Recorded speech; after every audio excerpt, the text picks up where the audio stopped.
के संग में एक दिन ऐसा खेल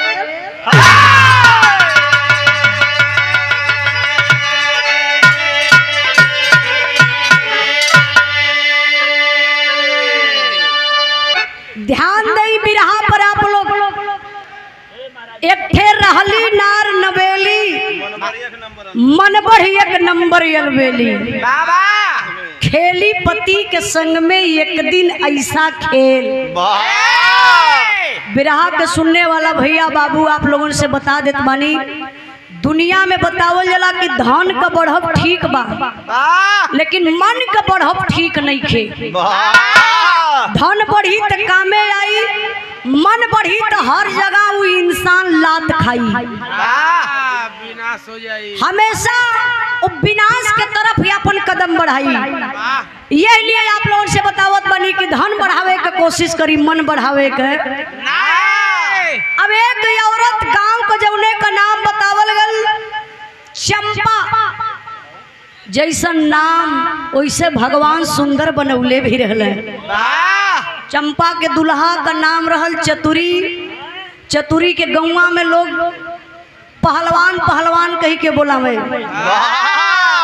अच्छा पहलवान नाम का पहलवान कबो अखाड़ा पे लड़े बदे ना गल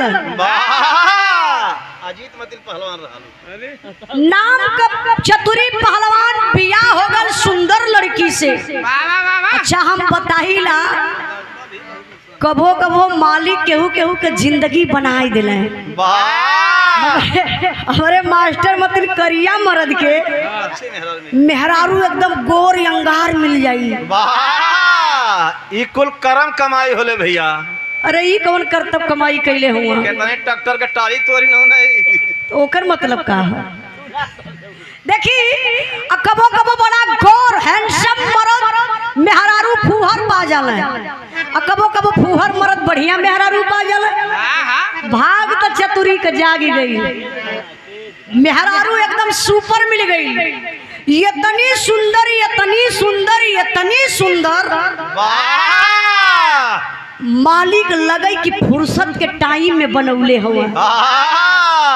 ओहो समय 9 महीना के लॉकडाउन रहल। हाँ उस समय प्रधानमंत्री इहे रहला। जब कम बिरहवा गावत दिला उस समय यह लॉकडाउनवा लगावत रहला। अब देखिए इतनी सुंदर मेहरारू पूरे कई एरिया में वैसन मेहरारू ना रहली। लंबाई रहल होई लगभग 6.5 फीट ऊपर। अरे वाह 6.5 फुट लंबाई, गोर अंगार बदन, टमाटर नियन लाल लाल गाल, गजब का मास्टर साहब ओकर दूध नियर चमकत दांत, चौड़ा लीलाट। अरे वो पतिलकी कमर न भैया, वो बंद गोभी मतिन ई का रहा एक कपड़ा छोड़ के नीचे चल गई। ओसे यहाँ के पूछला है का? अरे नहीं इनके बतौले का जरूरत है। अरे उनका फर्ज है अपन कह देला। अरे वो गजब का गोलका कपार, ओ पतील के लमहर छमहर बदन न भैया। अरे देखे में लगे कि सफेदा का बोटा हो। हाँ हो छुअले छलकत रहा एकदम गैल लाला छुए का। बड़ी सुंदर मेहरारू। अच्छा तो भैया जब वो पहिन ले धानी कलर का साड़ी और सेंट वेंट मार के जब रोडे पड़ी चले लगे ना, अरे हाई नौजवान लोगन को बतिये छोड़ा हाई बुढ़ऊ दादा लोग निहुर निहुर रोडवा में सूंघ है। अरे पगला गिला की होश में हुआ का लोग सूंघे। अरे इतना सेंट मरले हम महकत जा हो। हाँ दादो लोग चश्मा उतार के ताकाए कहे रहन रे समय न तब कुछ उखड़ल न अब्बा। दादा आप लोग नाराज मत हो जाई। चला वो लोग मुस्कियाता हम कहा तो समय याद आवत हिया। अरे दादो लोगन के समय रहल ई बिरहा आप लोग सुनल जाई तो 20-25 के उम्र अपन समझ के सुनल जाई ना इंद्राज भाई। आप लोग समझ जाइए कि मन 20-25 के उम्र में हिला। 20-25 के उम्र में इंद्राज भाई हो लोग ना कितना डंडवारा डांक जाए लोग तो उसे कहले रहना का अब एक बार का बात बा, हमरे गुरुजी माननीय प्यारे लाल कवि जी बड़ी बढ़िया लाइन लिखलन कि मर्द का भाग और नारी का चरित्र ही कब बदल जाई, इंसान का बतिये छोड़ा भगवानों के पता ना बा। तो लिखलन का मास्टर साहब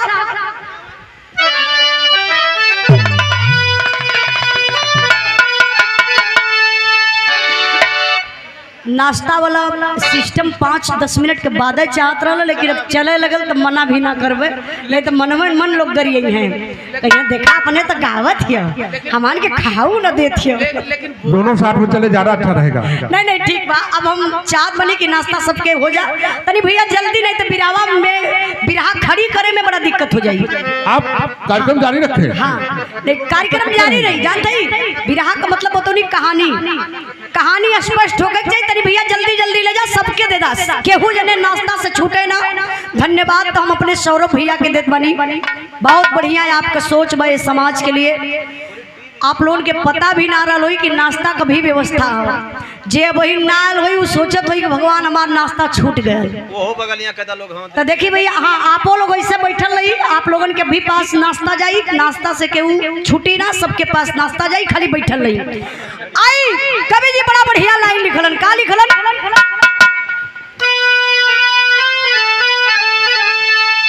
अरे दुनिया में साधु संत, अरे दुनिया में साधु संत जोगी विख्यात, तिरिया चरित्र न बुझल विधाता,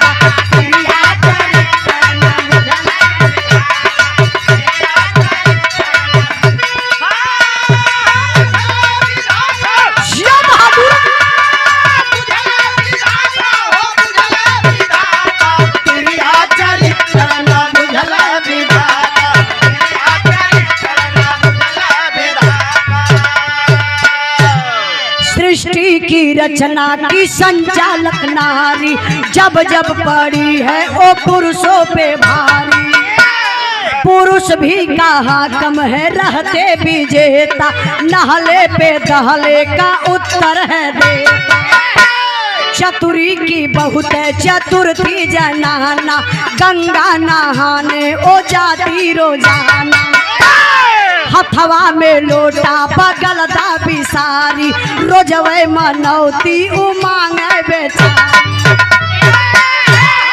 अरे हार गई लाइन से, हार गई लाइन से हो बड़ा बड़ा ही क्या था, तिरिया चरित्र न बुझला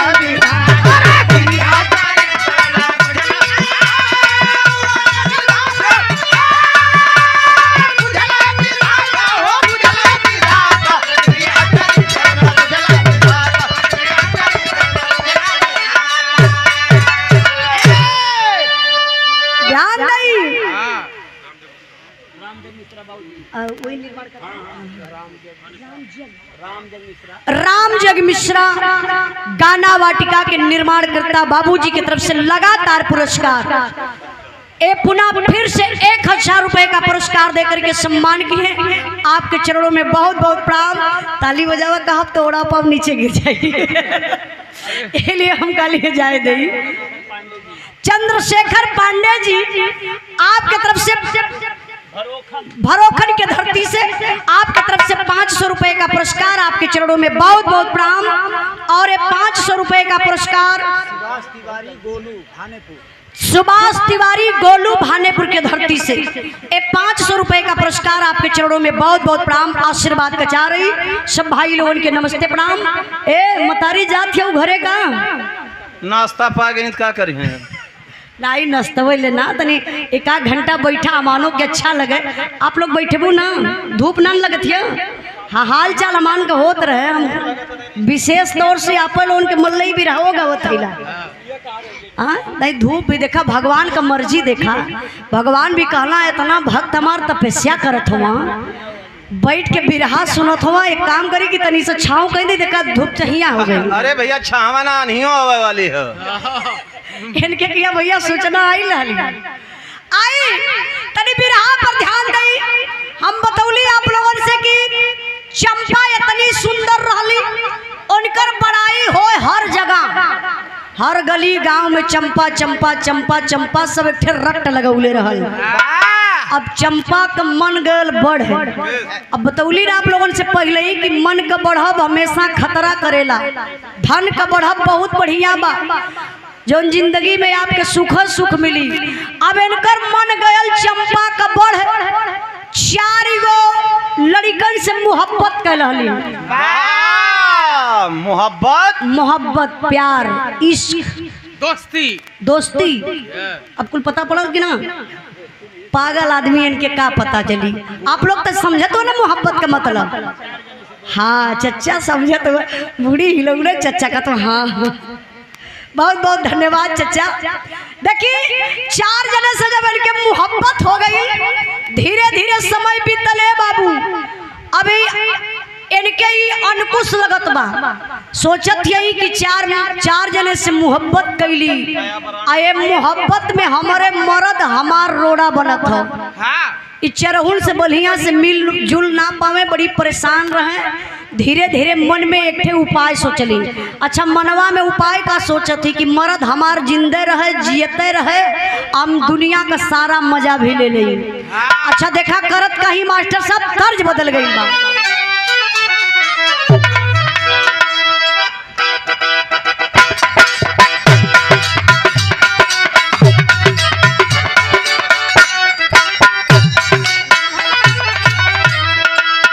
गीत बड़ी प्यारी बा। कौन गीत बा मालिक? अरे झकोरा मार झूलानी, अरे झकोरा मार झूलानी है साड़ी लहराए हो, झकोरा मार झूलानी साड़ी लहराए हो, झकोरा मार झूलानी, झकोरा मार झूलानी, झकोरा मार साड़ी लहराए हो, झकोरा मार झूलानी साड़ी लहराए हो, झकोरा मार झूलानी। देखा अभी चंपा अपने मन में सोचत यही, अपने पति के सतावत यही, और रोज रोज गंगा जी नहाए जाती यही। और गंगा जी में नहाए ले तो हेतना पानी में खड़ी हो जाए, और हेतना पनिया में खड़ी हो के मनौती माने। कहाँ का कहे? ए हो गंगा माई, ए हो गंगा माई, बालम का अखिया फूट जाए, ए हो गंगा माई, बालम का अखिया फूट जाए, ए हो गंगा माई, बालम का अखिया फूट जाए, ए हो गंगा माई। अरे होई जाऊ आन्हर नयन का ज्योतिया छोड़ना, ए हो गंगा माई, बालम का अखिया फूट जाए, ए हो गंगा माई, बालम का अखिया फूट जाए, ए हो गंगा माई। चतुरी सोचल काहे गंगा रोज नहाले,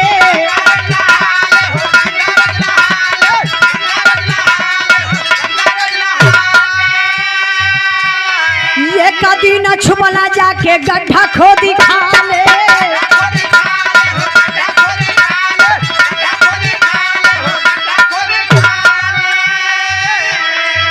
अरे सुनला जम्मा नौती सोचा ये कर गर्दन तोड़ दा, ए हो गंगा माई, बालम का अखिया फोड़ दा, ए हो गंगा माई, बालम का अखिया फोड़ दा, ए हो गंगा माई, बालम का अखिया फोड़ दा, ए हो गंगा माई। ध्यान दई बिरहा पर है भैया। ए पानी वाला भाई आप लोग बैठी, हर लोगन के पास पानी जाई, सबके पास जाई। जब आप लोग उठी के लेवल लगवा तो फिर बिरहा बिगड़े लगी भैया, ठीक ना? पानी वाला भैया सबके एक तरफ से पानी सबके देते रही। आप लोग घबराई मत, सबके पास नाश्ता जाई, सबके पास पानी जाई, केहू अपने जगह से उठी मत। बस आप लोगों से रिक्वेस्ट करते वाली। ये देखिए श्री हरिकेश मिश्रा गढ़वारा प्रतापगढ़ से, आप हम सरो भी आपके फूफा जी हैं। अच्छा अच्छा, ये देखिए फूफा जी की तरफ से 500 रुपए का पुरस्कार आपके चरणों में बहुत बहुत प्रणाम, आशीर्वाद का चाह रही। सब भाई लोगों के नमस्ते प्रणाम बा। ध्यान दई चचा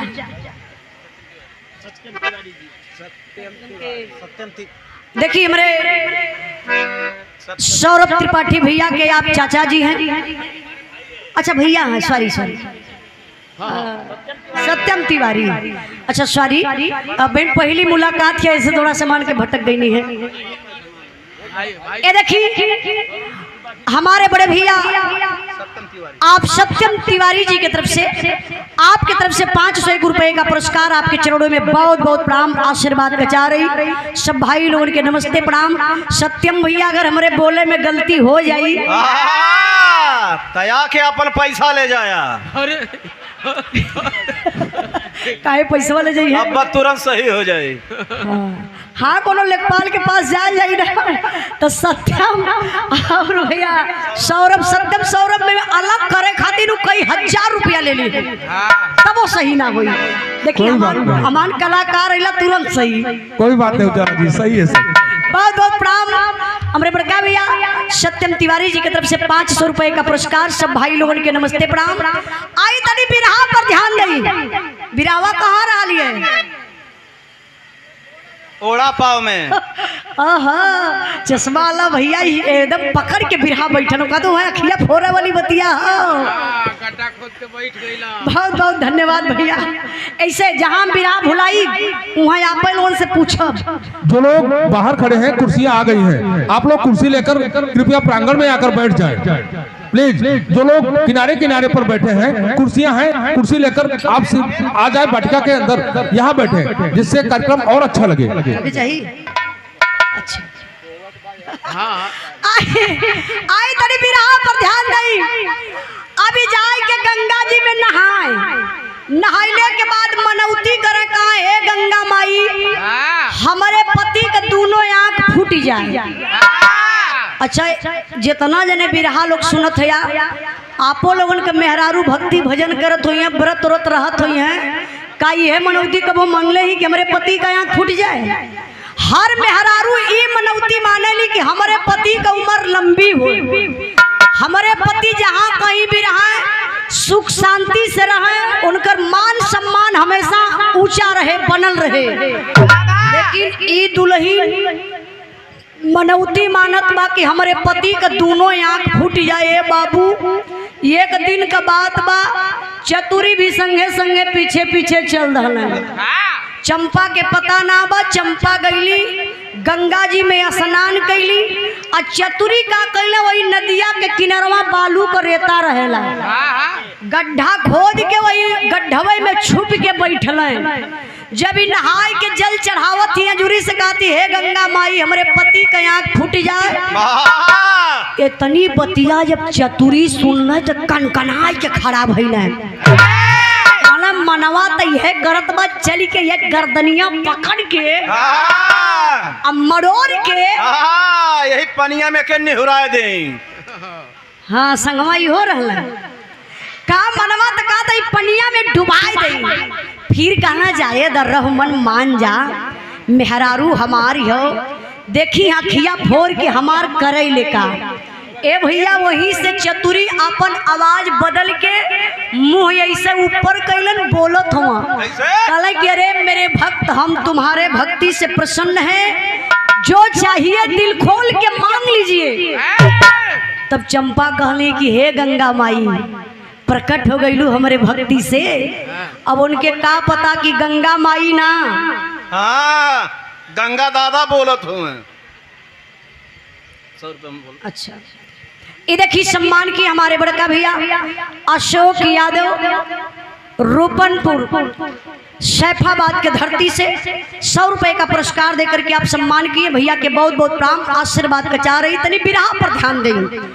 अब चतुरी अपन आवाज चेंज करके अब मुंह ऐसे ऊपर करके वहीं से बोले शुरू कैलन। कहला मैं गंगा माई तुम्हारे पति की आंख फूटेगी, लेकिन करना है क्या बच्चा, क्या करना मास्टर साहब?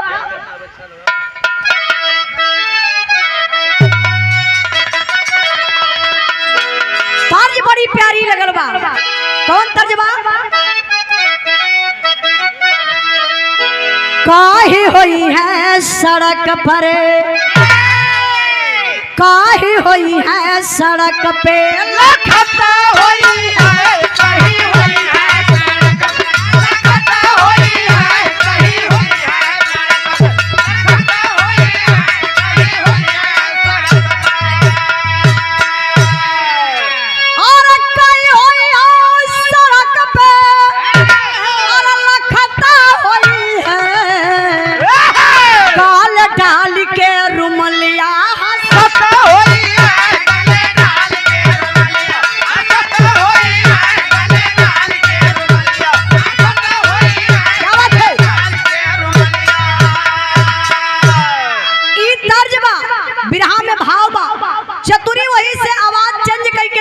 हुवन का का कहलन? घी व खिचड़ी खियावा, घी व खिचड़ी खियावा पिया के अपने घी व खिचड़ी खियावा, पिया के अपने घी व खिचड़ी खियावा, पिया के अपने घी व खिचड़ी खियावा। और खूब मोटहर बनावा, और खूब मोटहर बनावा पिया के अपने घी व खिचड़ी खियावा, पिया के अपने घी व खिचड़ी खियावा, पिया के अपने घी व खिचड़ी खियावा, पिया के अपने घी व खिचड़ी खियावा। अरे खई है घी व खिचड़ी तो चढ़ी जाई चरबी, फिर जवन मान करी तावन तू करबी।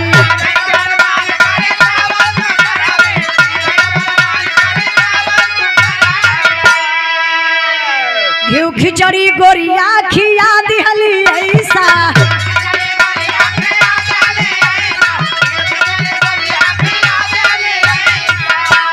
चतुरी मोटा यल जस भादो के भैसा,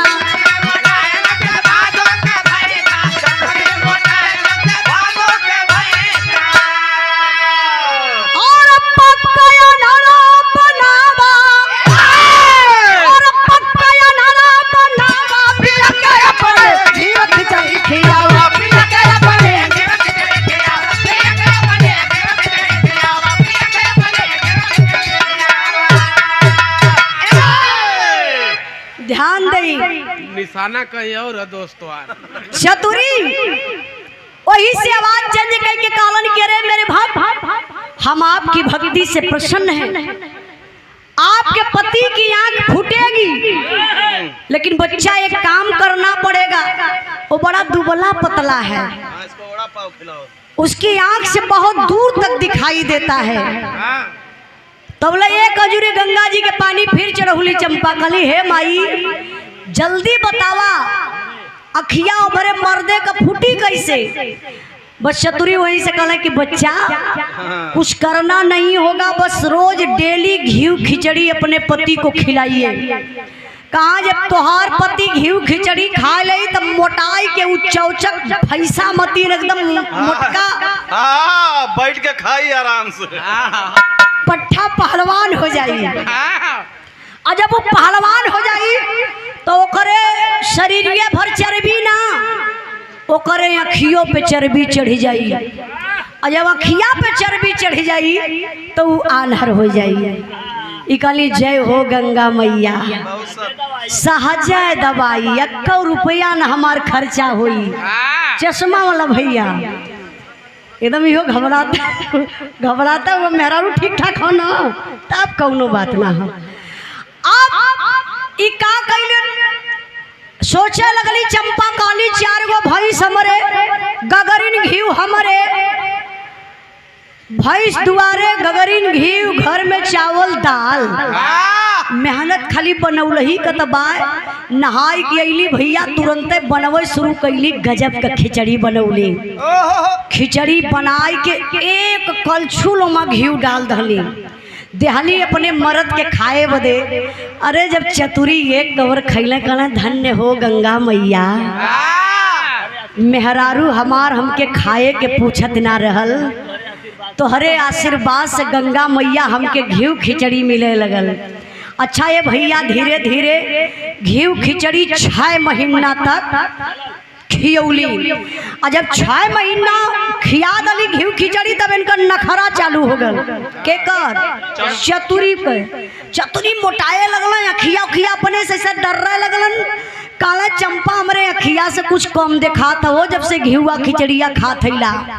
चंपा काली जय हो गंगा मैया, बात सुन ले लू हमार। हाँ दवाई तो काम करत हियो, मम्मा या बानहर होत हवा। धीरे धीरे 7 महीना हो गल, अब चतुरी एकदम बनावटी आन्हर हो गई है। अच्छा एक बार आप लोग बतावल जा, जवन मरद 6 महीना घी खिचड़ी खाई ओकरे आँख का रोशनी कमजोर होई कि तेज? अरे भैया वनज के चौकी तोड़ दे हो। यहाँ चौकी कौन बात है? इतना मजबूत हो जाए। आप लोग बताइए, अगर 6 महीना घी खिचड़ी खाए लगी। अब 7वें महीना जा जा चतुरी जहाँ होता है गिर जाए। जब अपने दुल्हन चंपवा के देख ले तो ऐसे करे लगा यार वहाँ टोवर काटो। अरे कि कहीं लड़ी न दिवली हम। अच्छा दिवलिया टोवे लगे ऐसे कहा लगा आर्यन आर्यन टोवे आ देखते ढमिला के गिर जाए तबले एगो लाठी लिया के थमा दली चंपा काली देखा तोरे आंख से लौकात ना हो अब यही के सहारे तू डोला हिला। ए भैया धीरे धीरे टाइम बीतल बा आ जब टाइम बीतल मास्टर साहब तब का भल तनी के बोल रही रामपाल वर्मा आपके तरफ से 51 रुपए का पुरस्कार आपके चरणों में बहुत बहुत प्रणाम आशीर्वाद बचा रही। सब भाई लोगों के नमस्ते प्रणाम। विनोद मिश्रा जी प्रधान सरसतपुर भानेपुर ग्राम सभा से इसी ग्राम सभा से आपके तरफ से 500 रुपए का पुरस्कार। प्रधान जी कहाँ बैठे हैं एक बार तनी। अच्छा अच्छा बहुत बहुत धन्यवाद। लेट आई नहीं है का नाश्ता वास्ता मिलल कि ना। सौरभ भैया तनी देखल जा प्रधान जी के नाश्ता वास्ता कराई। अच्छा यही में हुआ शामिल बहुत बहुत धन्यवाद। प्रधान जी का मनरेगा लगा तो ठीक ठाक हो कहीं कहीं का प्रधान तो बड़ा धोखा में हो या तो इनकर प्रमुख से लगाव प्यारा हुई दुइये जने बहुत बहुत आपके प्रणाम। 500 रुपए का पुरस्कार देके सम्मान किए आप सब भाई लोगों के नमस्ते प्रणाम। तनी आई बिरहा पर ध्यान दें। अच्छा अच्छा तीसरी बार 3 बार से लगातार आप प्रधान है। एक बार जोरदार ताली बजा के आप लोग स्वागत सम्मान कर दी। हम बताइला प्रधान जी MP MLA बनब तो बहुत आसान बात होला लेकिन गांव का प्रधान बने में बड़ा सीसी मुर्गा बांटे के पड़ाला। अच्छा रोगिए बैद होला प्रधान जी हो अपने गांव का प्रधान हुआ यदा पारी 105 वोट से जीतल हुआ और मेहनत करे के चाहिए वैसे पिए खाए वाला तो दुनिया हो गई है। खुद ही बिरहाम सुनावत बिरहवा से आप लोगों के पता चल जाई। आई तरी ए चचा बिरहवा कहाँ रही बिरहवा कहाँ रही लाठी देखा ये चचा का तो लाठी लेके इंद्राज भाई बिरहा पकड़ के चाचा बैठल हुआ। बिरहा ना पकड़ के बैठल हूँ तब का वो चंपक पकड़ के बैठल हूँ काहे देखी का करे लवे करे बाद। ओ चचा ठीक पकड़ ले पकड़ ले रहा। देखिए अब धीरे धीरे समय बीतल बा जौन चंपा के 4 गो आशिक हुए अभी कैलिन का बहरे बहरे मिलत रही अपने मर्दे के डर से उसको अब घरे चलावे शुरू कईनी वो फिल्म हाल रहल का। अरे उससे बढ़िया हाल है भैया। अभी लगली घरे बोलावे। अच्छा घरवा बोलावत कैसे ही मास्टर साहब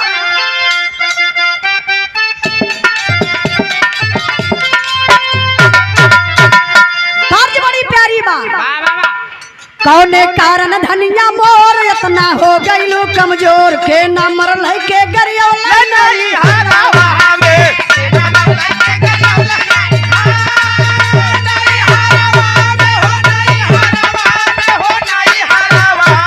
के न मरल है के गरियौला नहीं हरावा में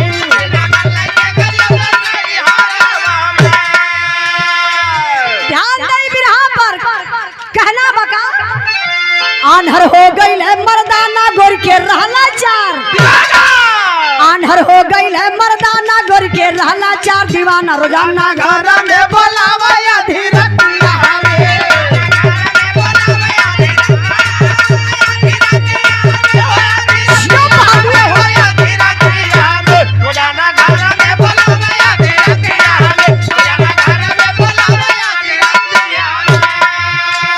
चतुरी देखे सब तमाशा गोरिया काटे खूब ध्यान दई चतुरी की आंख से लौकात हो तब कहत हो चतुरी देखे सब तमाशा गोरिया काटे खूब भाषा चतुरी समझे खोट वाली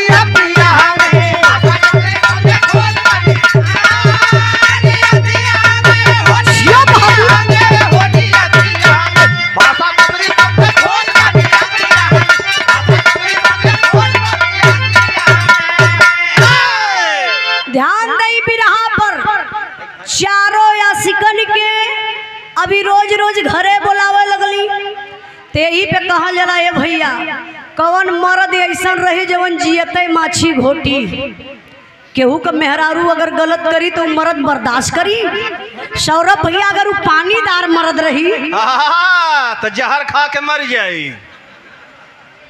देखा ये तू चढ़ावत हुआ मर्द लोगन के कि फिर भैया इनके कहले पे केहू जने आए मत जइया, नहीं तो बहुत जने सोचिए कि वो तो उजलवा पार्टियां वाले कहले कि पानीदार मर्द रही तो जहर खाए के मर जाई। नहीं ओकर निर्णय वो ढूंढ ले कि आखिरकार होखे के का चाहिए, धैर्य बनाए के रहे के चाहिए। कायर लोग मरेला हाई चतुरी का देखा में हरारू इतना गलत बा, 4 जने के रखले बा लेकिन धैर्य बनौले। कहना धैर्य बनाए के एक दिन ए भाई रहेगा उन्हें मास्टर के देता मास्टर के बस भैया बस हो गया। अब बिरहा पर ध्यान नहीं, चतुरी सोचे लगलन कहना अपने दुल्हन चंपा से कि ये चंपा हमरे आँख से अब एकदम ना लौकात बा, पेट हमार बड़ा गड़बड़ बा, हमार खटिया यही दलनिए में डाल दा। दलानी में खटिया डलौले हुए वही रात का बेला है, चारों आशिकन के बाबू चंपा बुलौले ही। पहला के 10 बजे, दूसरा के 12 बजे, तीसरा के 2 बजे और चौथा के 4 बजे। वाह, मतलब 2-2 घंटा सो चलावत रहल। धीरे धीरे समय बीतल बे बाबू, चतुरी वही दलानी में मूसर लेके सूतल हवा। अब पहला जने चलल हवा 10 बजे राती के, आ जब चलल हवा तब होत का बा मास्टर साहब, अरे गोलगप्पा भाई चारो चोरवा, मूसर लगल पीठ पर टूटल सास का डोरवा, हो डोरवा हो डोरवा। गोलगप्पा भाई चारो चोरवा, मूसर लगल पीठ पर टूटल सांस का डोरवा। पहिलका जने चलने भैया वो हाफ टी शर्ट पहनले, हाफ चड्ढा पहनले, सेंट उंट मरले, ऐसे पार झारत का चलत हो कि तुमसे मिलने का दिल करता है रे बाबा।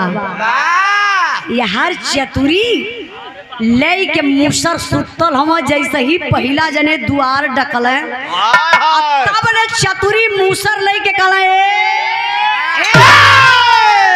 ये कई मूसर में पहला सो खत्म, ये कई मूसर में राम नाम सब खत्म। अच्छा जब वो खत्म हो गई, अच्छा आप लोग सोचा कि जौन मरद 6 महीना घी खिचड़ी खैले है वो ताकत जाई कहाँ? ये पैरवा पकड़ के उठाए कैसे दलनिया में फेंकत हो कल। पहिला जने के मार के वही दलानी में फेंकले हुआ। अब बचल कई जने हुआ? 3 जने। तू कहे परेशान हुआ, तुमसे ना पूछत हिला। अभी बचल हुआ 3 जने। जब 3 जने बचलन तब का भेल मास्टर साहब? ब्रिजलाल वर्मा जी आपके तरफ से 200 रुपए का पुरस्कार आपके चरणों में बहुत बहुत प्रणाम, आशीर्वाद का चाह रही सब भाई लोगों के नमस्ते प्रणाम। आई मास्टर साहब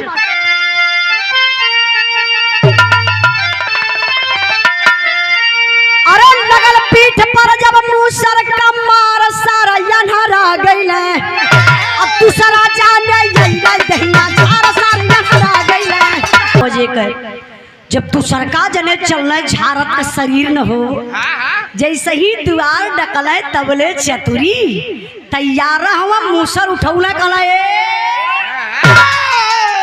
अमारी के एक मूसर में खत्म हो जाए, दूसरी मूसर को जरूरत ही न पड़े। पकड़ के टंगरी उठाई कोई दलानी में कोने फेंकले हुआ। ऐसे बाबू चारों जने के मार के वही दलानी में फेंक दलन। धीरे धीरे सुबेर हो गया। जब सुबेर भयल चंपा का नींद टूटल, चंपा अंगड़ाई ले दियली, कहली कहो 4 में से यक्को ना आइलन। आज यक्को सोना चलल, खालिए चल गए। देखा थी दलनिया में तो चारों खून से लथपथ मरल पड़ल हुआ। चंपा कपारे हाथ धैली, काली आई हो दादा ये तो चारों का चारों खत्म हो गई। आखिर मर कैसे गई? अली भागल भागल अपने मर्दे से पूछा थी, काली कहो हई घरवा में 4 गो लाश कैसन बा। चतुरी कहले कि कहो तू हम पागल बनावत हु का, आँख न दीदा साझे कैले फीदा। अब हमारे आँख से लौकाते न बा, हम का बताई कि कैसन घरवा में 4 गो लाश बा। लेकिन एक बात बा कि आधी रतिया में कुछ खटपट होत रहा, हमके लगता है सारे चारों चोर रहा है, आपस में लड़ भिड़ के खत्म हो गई। अरे अब तनी बात सुन ली चंपा, कहली दादा हो दादा, लगत बा कि हाथ में हथकड़ी लगी। काहे से घर में 4 गो चोर हुआ, पुलिस के पता चल जाई, जेले में जाए के पड़ी, जेल का रोटी खाए के पड़ी। चतुरी कहना हम तो टेंशन ना बा, काहे से हम तो दोनों आँख कयान्ह रहिला, चाहे घर में खाई चाहे बहरे खाई चाहे जेले में खाई, हमके 2 रोटी से मतलब। डरिया हमके तोहार बा कि तोहार दोनों अखिया बा, तू इतनी सुंदर हऊ, तू जेलवा में जईबू। तो ही जेलवा में आसारामो बंद है। आसाराम के आसाराम बापू ऊ का करे हैं? वो खौखियाल ढेर दिन से खोजत हूँ मैं। सुगरा के खोजतो हुआ। अच्छा आसाराम बापू की भैया के जाना था, तेरी हाथ उठावा लो। ये यार सब जाना था, आसाराम का भक्ति हो रहा है साहब जो बैठल हुआ। जब आसाराम का भक्ति चटकल रहल ना, चमकल रहल, तो दोनों प्राणी इतना बड़ा फोटो लगाई गई, मंदिर दुआरवा छोट के बनाई के पूजा करते रहना है। और जब वो गंदी हरकत में पकड़ा गया तो जानत हो कहाँ फोटोवा ले जाके रख दले? बेडरूमे में, अपने बेडरूमे में। ई पूछला एक दिनवा कि करे भाई काहे बेडरूमवा में फोटोवा लगौले है आसाराम का? तो कहा था कि रतिया भर लाइट दिखावे ललचाला। अरे दोहाई सरकार का, तनी शांति से बैठा। आई तरी बिरहा पर ध्यान दई। अभी का कइलन, सुबेर हो गल, दुआरे एक भिखारी आ गल। और जब भिखारी आ गल तो चतुरी कहले कि देखबू हो दुआरवा के बोलत था। चतुरी के लौकात त खूब बहुत बहाना बनौले हुआ।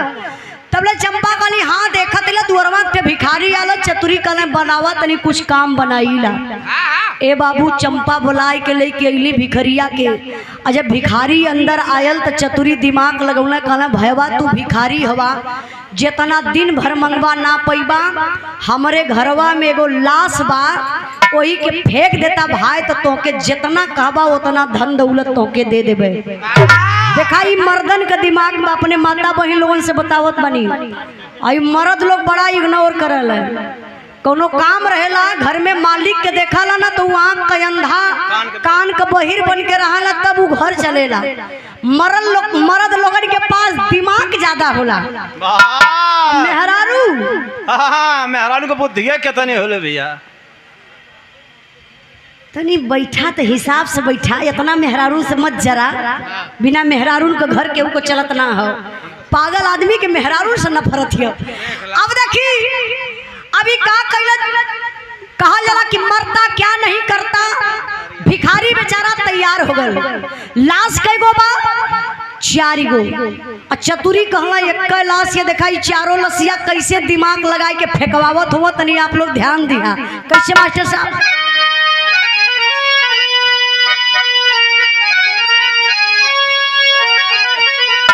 अरे आग का जरा लाता पाई मिल जाला भैया।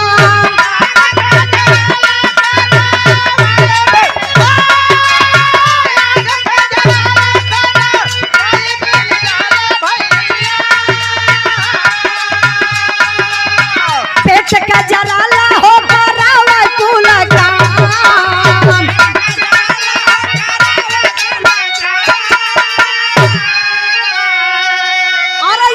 मुर्दा लेके भिखा मंगा चाल भैले भैया।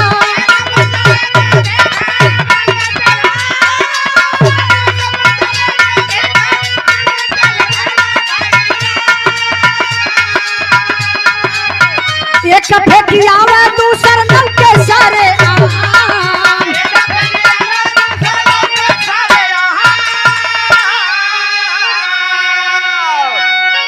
2 मिनट ऐसे ही बैठल नहीं आप लोग, कहानी के समझ लें। कुछ भाई लोगन का स्वागत करे के बाद संचालन महोदय जी आप नाम हम तैयार कर ली। जब आप स्वागत करिए वही में तनी हमों के मौका और आराम मिल जाए। हाँ ध्यान दई बाबू, पहिलकी लाश चतुरी बोरा में भरल घिसराई के लिए आई गई दुआरी पे कह गई। कहा जला मरता क्या नहीं करता, दुनिया में हर चीज के दवाई बा, हाथ कट जाई मलहम पट्टी लगी ठीक हो जाई, हई जन भूख होला ना भैया इ कौनो दवाई से ना जाई जब तक भोजन ना मिली। बेचारा भुखायल भिखारी लाश के कान्हे पर लहलस और ले जाए के गंगा जी में फेंक देलस। अब इन भिखरिया रस्तवई में बा चतुरी दिमाग लगौला दूसरी की लसिया सेम बोरा में भर के और ले आए के खींच के दुआरिया पे कर दल। भिखारी दुआरे आए के खड़ा भल तबले चतुरी लगला उके डांटे कहला मर्दे इंसान हुआ कि जानवर।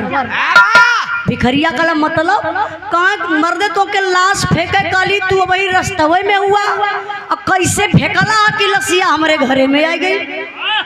भिखरिया जाए के देखा तो सही में बोरवा उ है बा। भिखरिया कलश कहो हम तो लसिया गंगा जी में फेंकली है, ई कैसे चतुरी के घरे आ गई। समझ ना पौलस भिखारी बेचारा दूसर की लाश लहलस आ कान्हे पे धैलस तक कैलस का मास्टर साहब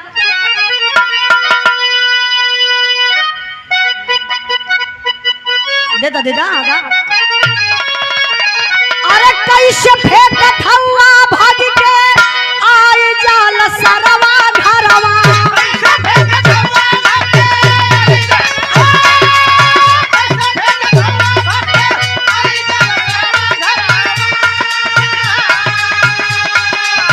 दूसरा तीसरा फेंकला आजा भाई इंतजाम।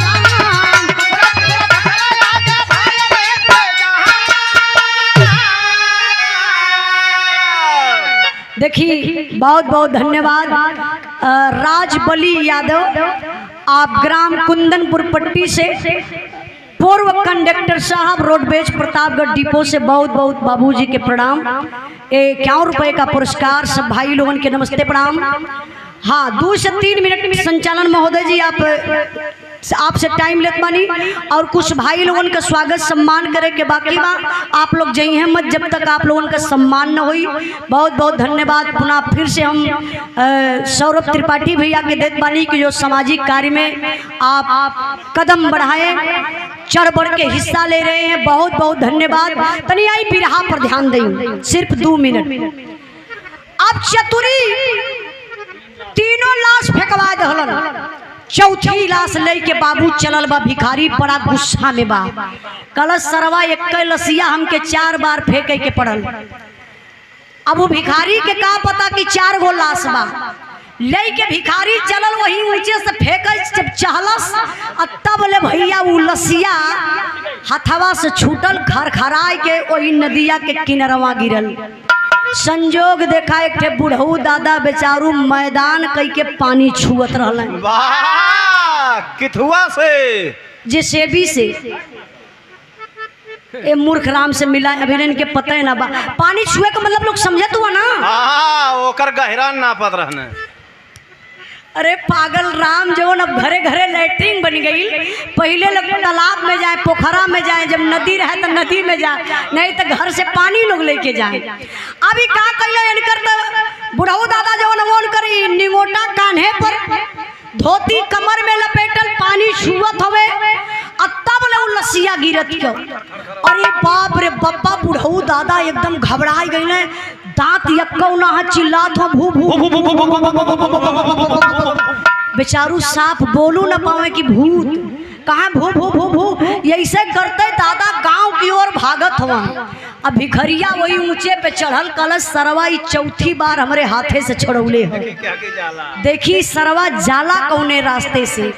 अब भिखरिया ऊंचवा से देखला सोई बुढ़ऊ दादा के। बुढ़ऊ दादा तो मारे डरन भागत हुआ कि लसिया भूत बन के कहीं हमके दौड़ावे न लगे। तब ले भिखरिया देखलस कलश अरे सारा उहर नंगा धड़ंगा जात चतुरी के घरे, फिर हमके फेंके के पड़ी। तब ले भिखारी दौड़ाए हलस। भिखरिया समझ गए कि लसिया भूत बन के जात बा चतुरी के घरे। अब बुढ़ऊ दादा जब देखल भिखरिया के सोच गए कि भूत लसिया भूत बन के हमके दौड़ावत बा, कंफ्यूज मामला। तब बोले भिखारी दौड़ के जाए के आगे से पकड़लस, हरी बहिन की उठाए के पटकलस कलस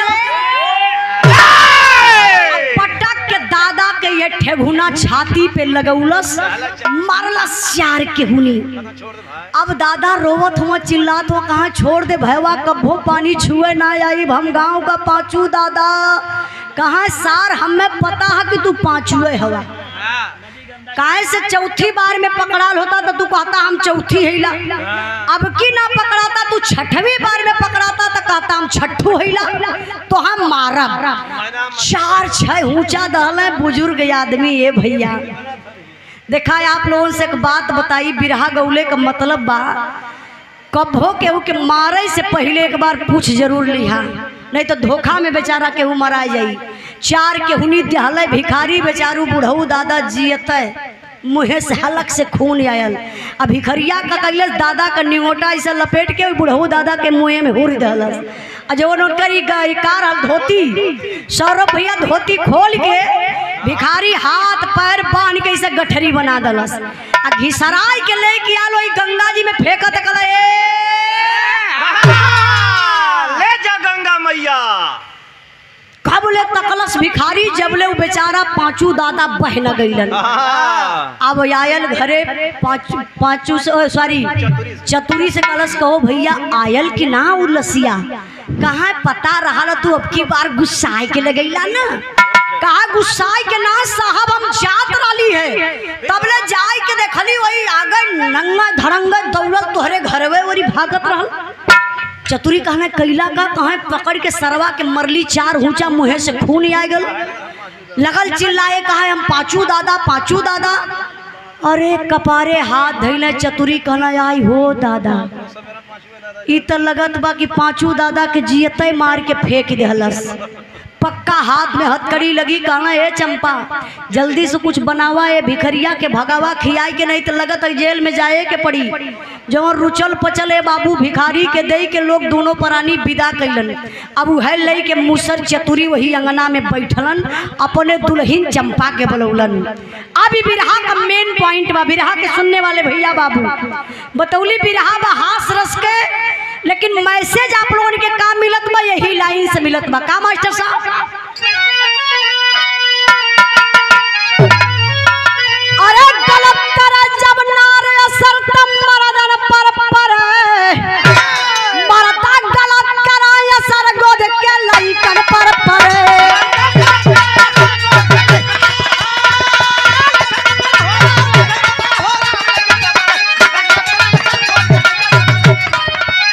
अरे ले लो दा। अच्छा शैलेश तिवारी बहुत बढ़िया यूट्यूब चैनल इनकर इस समय चलत बा, आप लोग सब्सक्राइब भी कर लिए हैं। बिरहा दबंग ना भैया, बिरहा दबंग आप लोग सब्सक्राइब कर लिए हैं चैनल पर। जो कार्यक्रम हम गावत बनी आप लोगों के इनके चैनल के माध्यम से देखे के भी मिल जाई। हाँ ए भैया शैलेश भैया पूरी पब्लिक का भी ले ला, यो लोग देखिए ना कहीं देखा देखा देखा हाँ महिला हाँ देखा। और सबसे पहले आप अपन कैमरा घुमाए के हमारे सौरभ भैया का ले ली, और संचालन महोदय जी के हमारे सत्यम भैया का, सबकर एक बार क्लोज करके सबकर एक बार ले ली। और बिरहा नायक दीपक चौधरी भैया का चैनल बा, ये कार्यक्रम आप लोगों के देखे के मिल जाइए। आप लोग भैया का चैनल सब्सक्राइब कर लिया। ए भैया की तरफ से 100 रुपए का पुरस्कार, दीपक चौधरी ये ना चैनल का नाम बा, दीपक चौधरी आप लोग जरूर सब्सक्राइब कर लिया। बिरहा नायक हो दीपक चौधरी बिरहा नायक चैनल का नाम बा, जरूर आप लोग सब्सक्राइब कर लिया। साथे साथे हमार भी चैनल बा सौरभ भैया उजाला यादव ऑफिशियल, आप लोग सब्सक्राइब कर लिया।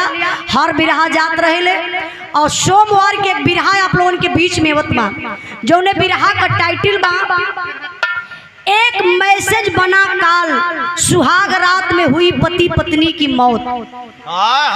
सस्पेंस मामला बा, ये बिरहा के आप लोग जरूर सुनल जाइए हमारे चैनल के माध्यम से सोमवार के शाम 4 बजे। अच्छा आइए ये बिरहा पर ध्यान दें। गलत करे जब नार असर तब मर्दन पर पड़े, अब मर्दा गलत करा असर गोद के लइकन पर पड़े। दुनिया में बाबू कबो एक हाथ से ताली ना बजैले, जब बजी तो दोनों हाथ से। हम बताइला हमरे गुरुजी माननीय प्यारे लाल कवि जी बड़ा बढ़िया लाइन लिखलन कि अगर मर्द गलत करी, जैसे मर्द ना करे रे हम मर्दे का जन्म ला लेला, मर्द का बच्चा 1000 गलती कर सकेला, भगवान माफ करी है, भगवान कभी नहीं माफ करेंगे। मर्द गलत करी तो 100% करे बेटी बेटा के आगे आई। गांव में यह लोग कहला केहू का बेटी बेटा के ऊपर पड़ल, कहीं एकर दादा एकर बाबा एकर राजा एकर बाप बहुत फलाने के सतौले रहना, देखा हुआ गाँव अवत बिटिया बेटवा के। तो मर्द गलत करी तो बेटी बेटा के आगे आई, अगर मेहरारू गलत करी तो 100% ओकरे मर्दे के आगे आई। परमाण हमारे लोगन के साथे हो। कहाँ ए भाई देख ला का भला भाई हथवा टूट गया लेकर, काहे मेहरारू गलत है नहीं भैया। तो ये लिए अपने अपने बाल बच्चा के लिए आप लोग जब भी कदम कहीं रखी हैं तो सोच समझ के कदम रखिए, क्योंकि मानव जन्म में बार बार नहीं मिलता है। मानव मानव एक समान, सबका सम्मान करिए। बहुत बहुत धन्यवाद। अब बिरहा का आखिरी लाइन आखिरी भाव बा मास्टर साहब, एक बाद संचालन महोदय आप अपन कार्यक्रम शुरू कर जाइए।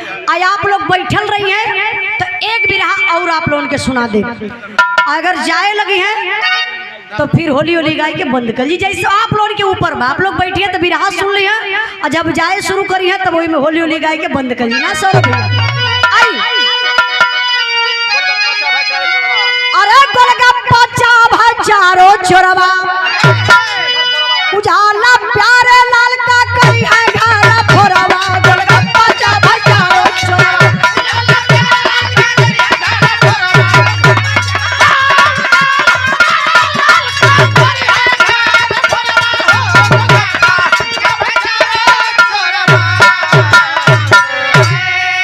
आप लोग ऐसे बैठे रहिए।